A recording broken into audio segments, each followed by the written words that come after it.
Previously on Chat and Bother. Cheating. You mean like OPP? OPP. It's the other one. When your grandma sings OPP, you're like, wait, my dad. What are you singing? He was like, do you know what that's dad for? You know what? I'm going to say I do so that you don't tell me. Grandma, please tell me you didn't. Your grandma was singing OPP? That's upsetting. She I didn't know know that. what she was singing. Are you sure? Too. I bet you she did. I bet you she did know. She just thought you didn't know. Are you the one who starts the best conversations on Facebook, WhatsApp, or in the group chat? If so, this is the podcast for you. Hi, I'm Eva. And I'm Don, and welcome to Chat and Bother. This is a 15-minute podcast where we start conversations and you and your circle finish them. So go ahead and share this episode with a friend or family member so they can listen to it and you can talk about it together. Good morning. And good morning. We're back. Yeah. I know you're happy to see us. So today we are going to talk about our parents. Oh. Yeah. Okay. And what it feels like to have to live up to who they are and what they've done in the community or professionally or whatever they've done. The legend of your parents. First, let's talk about some of the famous people who have had to do that publicly. For us, we only have to do that in front of your family or friends, or it's mostly in our heads, I think. Yeah, and in our community. If you stayed in the same community. I don't live in South Carolina, so. In the booming metropolis of Aiken? Okay, we're not going to do this. Newcastle, we're not going to do it. You don't want to slander? We can. We can do it. All right. Because I have material if you want to do it. Okay. Yeah, you don't want to do that today. Exactly. So, maybe once I wake up and get some coffee. Now, neither one of us live in the booming metropolises that we came from. So it's not too many people that are like, hey, why can't you be more like so-and-so? Yeah. I don't have that. I did growing up.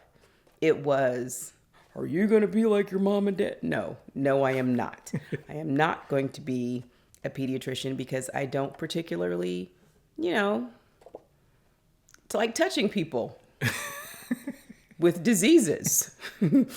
You're going to check out all of the diseases. That's not my idea of a good time. Okay. I don't want to do that. All right.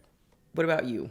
Did people always ask you? Yeah. Were you going to be like one of your parents? Yeah, I got that comparison or that question with my dad a lot because I always worked with him. So whenever we went into somebody's house, so my dad was a plumber, and so whenever we went into somebody's house, they'd always be like, hey, you're going to be a plumber one day? You're going to be like your dad? He's good at what he does. Did you roll your eyes? No, I mean, I think over time, I got two things. And it was normally when I was with my dad working. My dad's a plumber.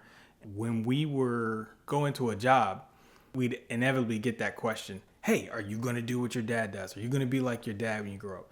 But the people that knew my mom, they would say, you look just like your mom. It was always you look like your mom, you want to do what your dad does kind of questions. Okay, well, nobody asked me if I wanted to be like my dad. I don't know. But you ended up being. Yeah, I ended up going to the same law school and everything that he did. But no one, I think it's a gender thing, the same way that people thought you wanted to be like your dad or expected you to be like your dad. Right. People expected me to be like my mom, so much so. I remember one birthday, somebody, back in the 80s, they had those T-shirts that were like a profession. Uh-huh. So someone gave me a doctor T-shirt that had the stethoscope and all of that. And I was like, okay. I went to work with her every day. From the time I was around 3, I was in her office. So I knew the amount of snot. And I knew what impetigo was way too early in life. Did you read the journals, medical journals or something? Those magazines, Journal of the American Medical Association. Was that what turned you away from it? Or it was that, and then the books. She had these books on her shelf in her office. I couldn't roam around the office because, again, disease. I was in her personal office, and she had all these medical journals and this bookshelf. She told me, do not read my books. And of course. And that meant I Go was do it now. going to read the books as soon as she left that room. Back then, they had the books that just had like a black thing across the people's eyes, but then the rest of the body was exposed so you could see whatever ailment they had. So at one point in the mid 80s, I read down the things that, came with HIV. Oh. And at the tender age of, I want to say 11 or 12, I believed that I was infected. How did you believe I that? only read the symptoms, Not how you contracted got it. And yeah, I thought I had everything from HIV to tuberculosis to And you read none of the... No, I only read the symptoms. spreads? No, not how it spreads. None of that. Only the symptoms. If I felt a tickle in my throat, I had TB. Oh, gosh. Yes. If I got a swollen gland or something from being, around at school, you get swollen gland. I had AIDS. Yeah. Oh, it got real bad. So they also had pictures of people who had multiple genders. Oh.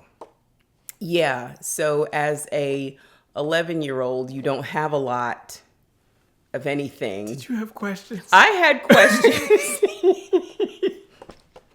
Y'all, my therapist has a lot of work to do.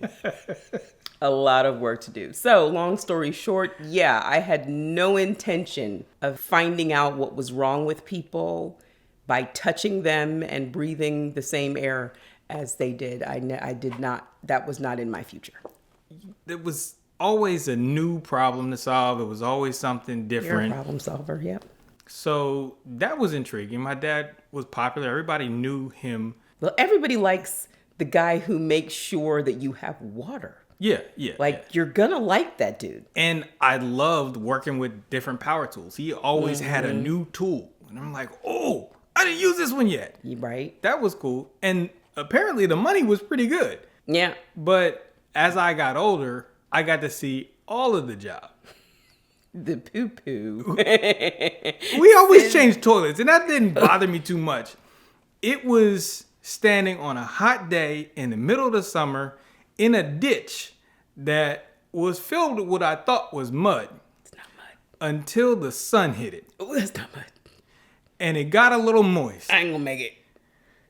And then, you see the little waves rising up. Nope. It is not just heat rising up. It's something smacking you dead in your nose. And you're like a cartoon. Like the cartoon funk that came from Pepe Le Pew. So you say, I got two choices, college or military. Because plumbing's not a choice. Because plumbing is off the table now. Because it was trade school, military, or so I took that one right off the table. Yeah.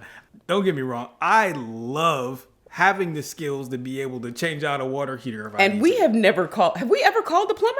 I don't think so. No. We've called HVAC. Wait. Once. We did? Yeah.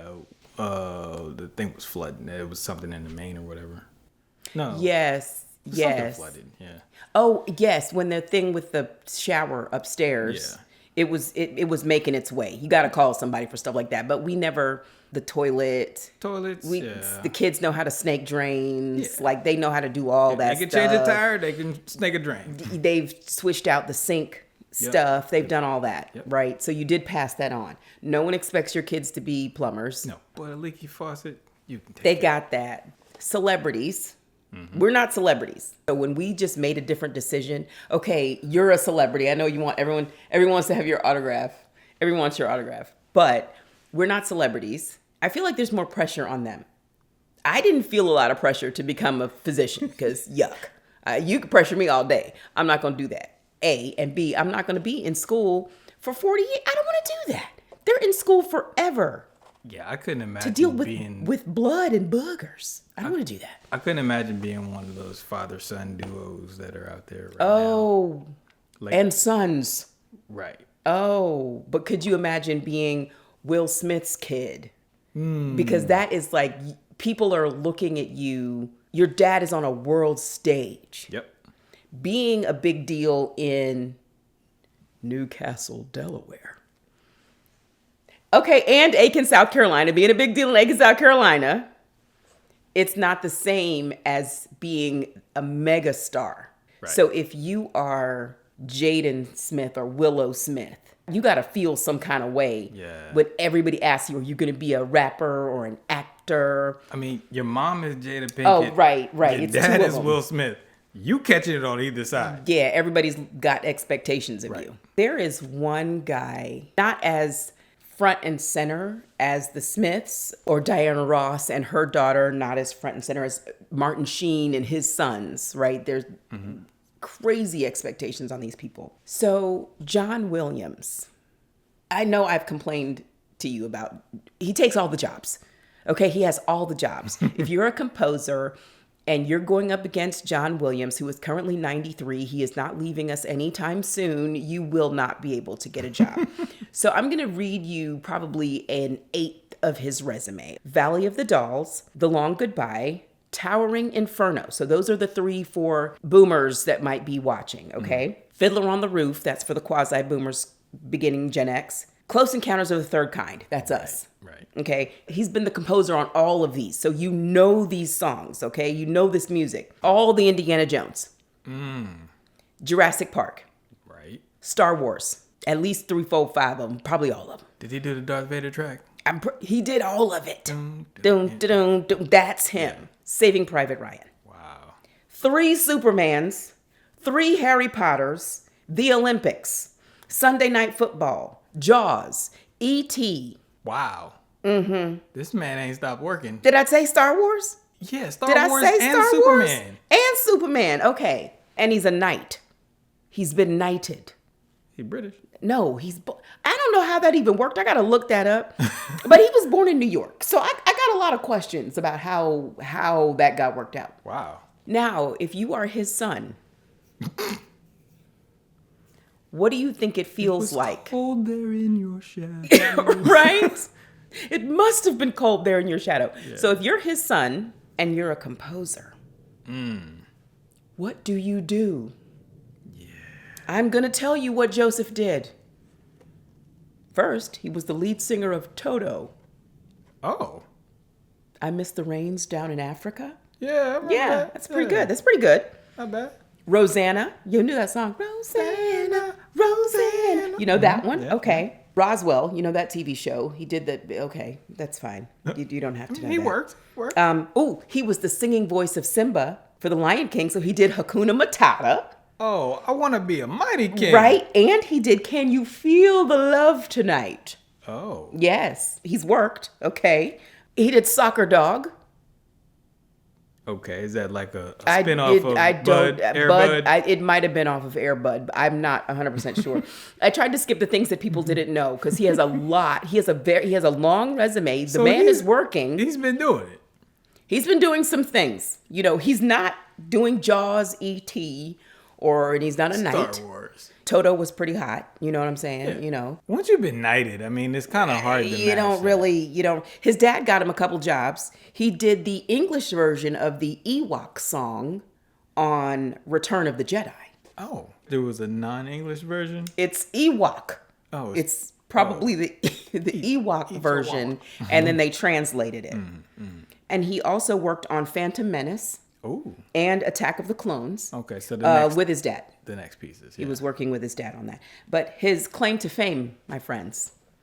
It's Toto. No. Oh. No. It is an 80s classic. Go on. Gummy Bears.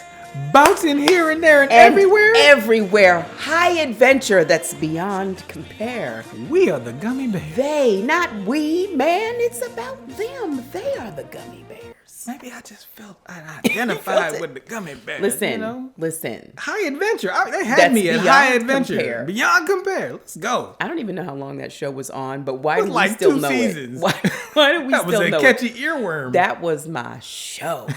That was my show. I can see how people probably look at him like, dude, just don't even try. Just do what you do. Enjoy what you enjoy. Because he does have a pretty good resume. It's got a lot of stuff on it. If that wasn't his dad? And I think it's that his dad showed up for Steven Spielberg, right? So if Steven Spielberg is your bestie and you are a composer, you're getting all the jobs. Right. You're going to get the jobs. And he's going to hire your son, the Gummy Bear Man, and Toto. He going to hire him too. Everybody going to eat. I mean... Nepotism. And nepotism is real. Real because... Tracy Ellis Ross, though, she's pretty cool. She doesn't sing. We've heard her sing. She doesn't. I mean, she can heard her sing. She can hold a tune, but it is what it is. She's an actress, and she's good at what she does. Martin Sheen's sons, they all could act. Mm-hmm. Some of them better than others. You know, I mean, in their personal lives, some better than others. Lisa Bonet and Lenny Kravitz produced Zoe Kravitz, and she's a really good actress. That's cool. She's not a rock star per se, but she's good at what she does. Yeah. She did the Batman, right? I don't know. I'm assuming she's good at what she does, guys. I have not looked that up as much as I looked up John Williams because that is ridiculous. Yeah. That's a crazy resume. Debbie Reynolds and Carrie Fisher. Carrie Fisher was Star Wars, Space Buns. Did you say Space Buns? She's Princess Leia. Yeah. Yes, and her mom's Debbie Reynolds, who's like she's Boomer Beyonce. Oh. They were so connected. I say were, may they rest in peace. They were so connected that one died the day after the other. Wow. So I think that Debbie Reynolds was holding on for her daughter. And then when her daughter passed, she went the next day. Just like, well, I'm done. That's it. And I ain't for got those nothing. reasons, I'm out.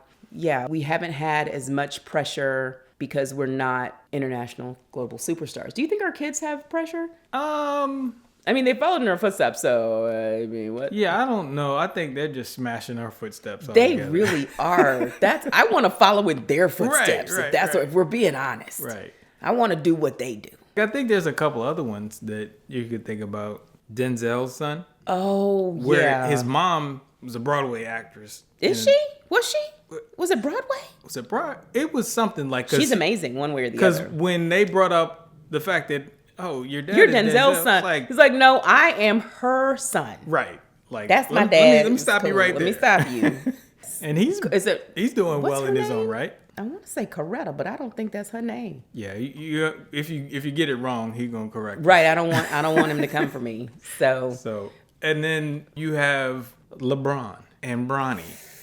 Yeah, but that's rough because he's not LeBron James. it's hard. If Jordan is your dad, it's kind of hard to step on the court and not be that dude. It's the expectation because genetics that you're gonna have some of the talents and the boost that your parents' notoriety or talents, or you're gonna get to ride off that wave a little bit. Yeah.